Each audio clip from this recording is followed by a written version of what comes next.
This happened to me in 2022, when I was living with my girlfriend in a small rental house in Eugene, Oregon.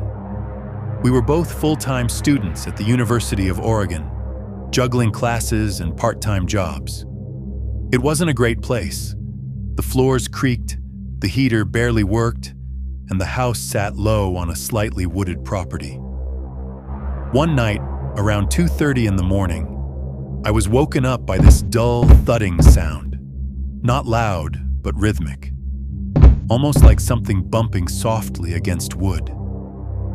At first, I thought maybe an animal had gotten under the house. That wasn't unheard of around here. But then came the sound of scraping, like nails or fingers brushing against wood. It was subtle, but too intentional to ignore. It wasn't random. I sat up in bed, heart racing. My girlfriend, Mia, was asleep next to me, completely out cold. I tiptoed down the hallway, passing the dark living room and stopping at the utility closet near the back door. That's where the crawl space access was, a wooden panel set into the floor. The closet door was open, and the wooden crawl space panel wasn't flush with the floor anymore. I stood there for a minute, staring at it. I don't know why, but I felt frozen. I slowly used my foot to nudge it closed, then quietly locked the closet door. I told Mia about it the next morning.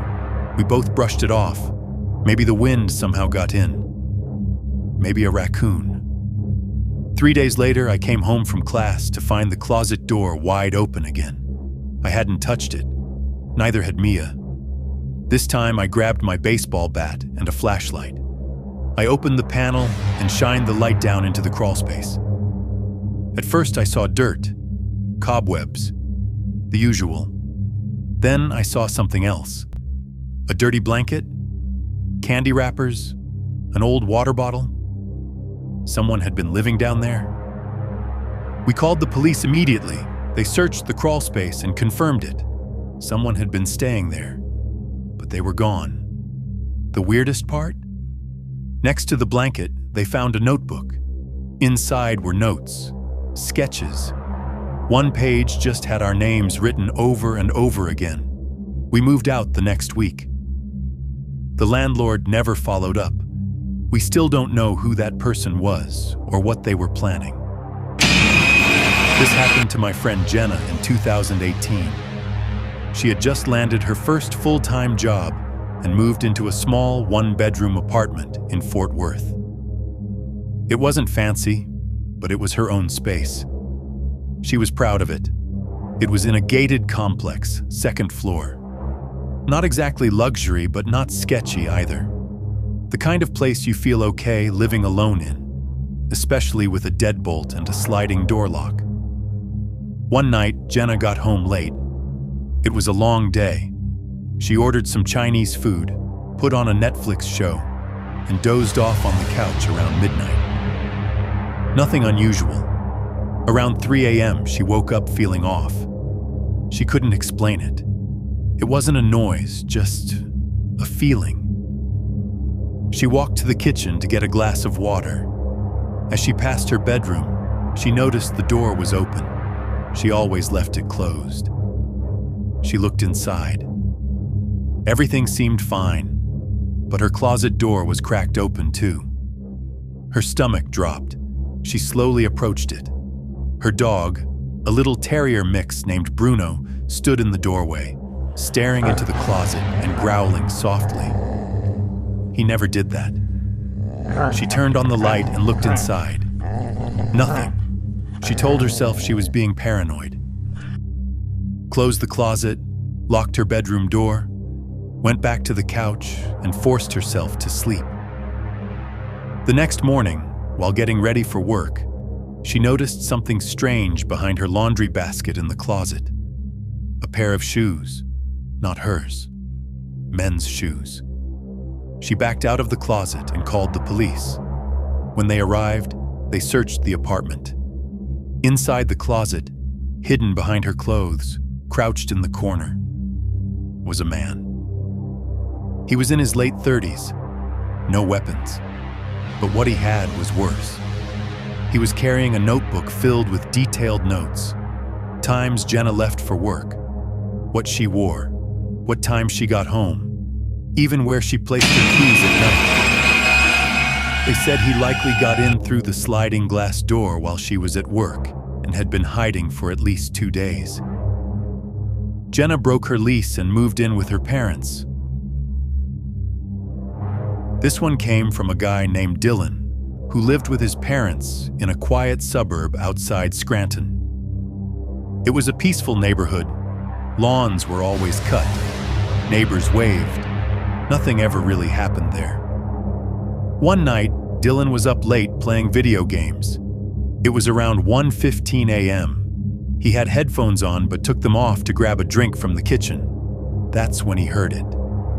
Knock, knock, knock. 3 slow knocks on the back door. Not the front, the back. He froze. His room faced the backyard, so he walked quietly to his window and peeked out. There was a man on the deck, tall, hooded sweatshirt, just standing there, motionless, facing the door. Dylan backed away and rushed to wake up his dad. His dad grabbed a flashlight and they checked the backyard. No one there. But the back door had something written on it. In black, greasy letters, smeared like it was done with dirty fingers, were the words, "Let me in." The police were called. They searched the yard. No footprints, no tire marks, nothing. But the next night, it happened again. Same time, same knock. Dylan and his dad waited in the dark with the lights off. When the knock came, they sprinted to the back door and turned on the floodlights. No one was there. But this time, the writing had changed. It said, "You saw me." They installed cameras the next day, but the man never returned. Dylan still checks the cameras every night before bed. He says the part that scares him the most is not knowing whether the man ever really left. This happened in late fall of 2021 to a woman named Leah, who had just moved into a secluded house near Asheville, North Carolina.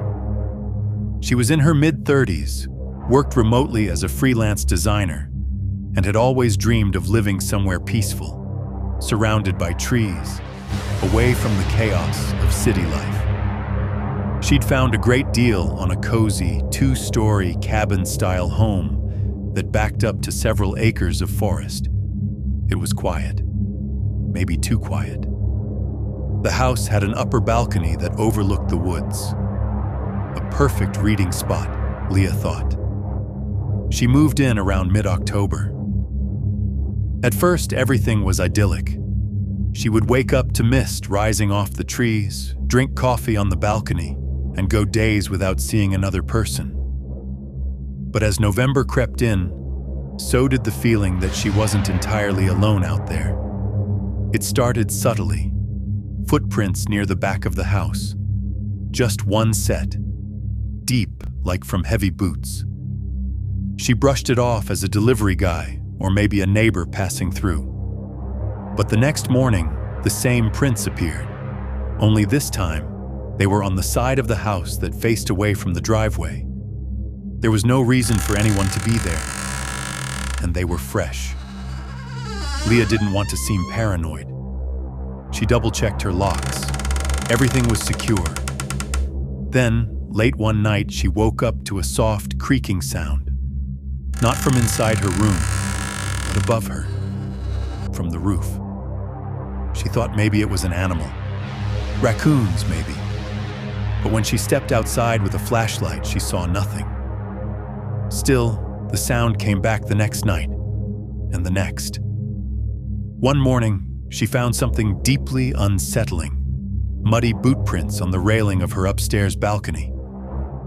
That was the second floor. No ladder. No overhang. It didn't make sense. She called the local sheriff's office. A deputy came out, looked around, didn't find anything definitive. He suggested motion sensor lights. Leah installed 2, one out front one overlooking the woods behind the house. That night, around 3:12 a.m., the back sensor light flashed on. Leah sat up in bed, heart pounding. She slowly made her way to the upstairs window, careful not to turn on any lights. Outside, just beyond the lit area, stood a tall figure, still, watching the house. She backed away from the window and called 911. By the time police arrived, he was gone. Again. No footprints this time, nothing left behind. But she knew what she saw. A few nights later, it escalated. Leah was asleep when a loud bang jolted her awake. This time, it came from inside the house. The motion light hadn't gone off, which meant someone was already in. She scrambled out of bed, grabbed her phone, and ducked into the upstairs bathroom, locking the door. She dialed 911 and whispered everything she could. Downstairs, she heard slow, deliberate footsteps. Then, the creaking on the stairs. Her heart raced. She clutched the phone like a lifeline. She heard the footsteps stop, right outside the bathroom. Then, the softest whisper, "I saw you on the balcony." She held her breath. Suddenly, the sound of sirens, flashing red and blue lights. The man fled. Police stormed in moments later. They found a broken window in the basement. Muddy prints tracked up the stairs. And in the backyard, wedged behind the shed, they found something that would haunt Leah for a long time: a tattered duffel bag. Inside were a knife, gloves, and dozens of photographs of Leah, all taken from the woods. Through windows, from behind trees, some as recent as that week.